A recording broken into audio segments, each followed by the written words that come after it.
Baby ఫుడ్లో ఈరోజు వచ్చేసి క్యాలీఫ్లవర్ రైస్ అండి. ఇందులో నేనైతే రైస్, కందిపప్పు, క్యాలీఫ్లవర్, కొంచెం వాము, ఒక చిన్న ఎల్లుల్లిపాయ వేసుకుంటున్నాను టేస్ట్ కోసం. వాము ఎల్లుల్లిపాయ ఏంటంటే బేబీ ఫుడ్ అరుగుదల అవుతుంది, బేబీకి బాగుంటుంది అరుగుదల. నేనైతే క్యాలీఫ్లవర్ ముక్కలు అయితే ఎక్కువ వేసుకుంటాను, ఎందుకంటే వాళ్ళకి చేత్తో తినడం అలవాటు అవ్వాలని చెప్పి నేను రైస్ పెట్టేటప్పుడు ఇవి కూడా కొంచెం ఎక్కువ వేస్తాను. ఏ వెజిటేబుల్స్ అయినా అలా అలవాటు చేస్తే వాళ్ళకి చేత్తో వాళ్ళ సొంతంగా తినడం నేర్చుకుంటారండి. అందుకోసమని నేను అలా ఎక్స్ట్రా పెట్టాను, ఎక్కువ ముక్కలు అనేవి వేసాను. మనం ఏ వెజిటేబుల్ రైస్ చేసినా అలా కొంచెం ఎక్కువ ముక్కలు వేస్తే వాళ్ళకి అలా అలవాటు అవుతుంది తినడం. ఇలా స్మాషర్తో స్మాష్ చేసేసుకొని లైట్గా సాల్ట్ అండ్ నెయ్యి వేసుకుంటే సరిపోద్ది. నేనైతే ఆవు నెయ్యి వాడుకుంటాను. ఈ రీల్ని సేవ్ చేసుకొని మన పేజ్ని అయితే ఫాలో చేయండి. ఈరోజు బేబీ ఫుడ్లో నేను తోటకూర రైస్ చేస్తున్నాను. ఇందులో అయితే ఐరన్, కాల్షియం బాగుంటుంది. ఇది వారానికి 2 సార్లు అయినా పెట్టాలి. చాలామంది కాళ్ళు అయితే తీసేస్తారు, అలా కాళ్ళు తీయకూడదండి, అందులోనే ఇంకా ఎక్కువ బలం ఉంటుంది. ఇందులో అయితే ఒక ఎల్లుల్లిపాయ, చిటికడంత వామే తీసుకుంటున్నాను. ఇదైతే అరుగుదలకి చాలా బాగుంటుంది.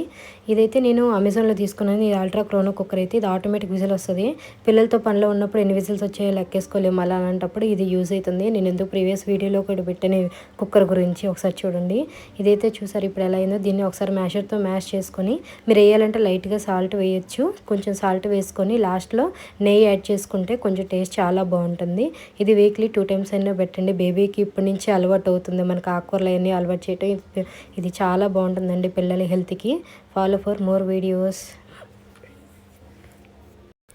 ఈరోజు వచ్చేసి బేబీ ఫుడ్లో అయితే మనం పొటాటో బీన్స్ రైస్ అయితే చేస్తున్నాము. ఇదైతే చాలా బాగుంటుంది బేబీ హెల్త్కి. పొటాటో అయితే చాలా మెత్తగా ఉండటం వల్ల బేబీ అరుగుదల సెట్ అవుతుంది. బీన్స్లో అయితే ఇందులో ప్రోటీన్, కాల్షియం ఎక్కువ ఉంటుంది, చాలా బాగుంటుంది హెల్త్కి. అయితే నేనైతే ఇందులో కొంచెం పెసరపప్పు, రైస్ అండ్ కందిపప్పు యాడ్ చేసుకున్నాను. ఇందులో జీలకర్ర అండ్ వాము, వెల్లుల్లిపాయ యాడ్ చేసుకున్నాను అరుగుదల కోసం. 4 విజిల్స్ వచ్చాక దీన్ని స్మాషర్తో మ్యాష్ చేసుకుని లైట్గా నెయ్యి వేసుకొని ఫీడ్ చేస్తే సరిపోతుంది.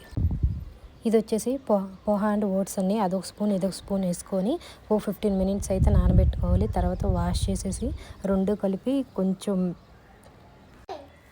పక్కన పెట్టుకోవాలి. తర్వాత ఆయిల్ వేసుకొని కొంచెం జీలకర్ర వేసుకోవాలి. రోస్ట్ అయినాక కొంచెం క్యారెట్, టమాటా యాడ్ చేసుకోవాలి. టమాటా అండ్ క్యారెట్ కూడా కాసేపు వేయించుకున్నాక అందులో మనం పక్కన పెట్టుకున్న అటుకులు అండ్ ఓట్స్ అయితే అందులో యాడ్ చేసుకోవాలి. అందులో ఒక 1/2 గ్లాసు వాటర్ అయితే పోసి అది మెత్తగా అయ్యేలాగా చూసుకుని వాటర్ అంతా దగ్గర పడేలాగా చూసుకోవాలి. అందులో కొంచెం ఉప్పు అండ్ కొంచెం పసుపు వేసుకోవాలి. తర్వాత అలా స్మాషర్తో స్మాష్ చేసేసుకొని ఫీడ్ చేసుకుంటే అయిపోతుంది.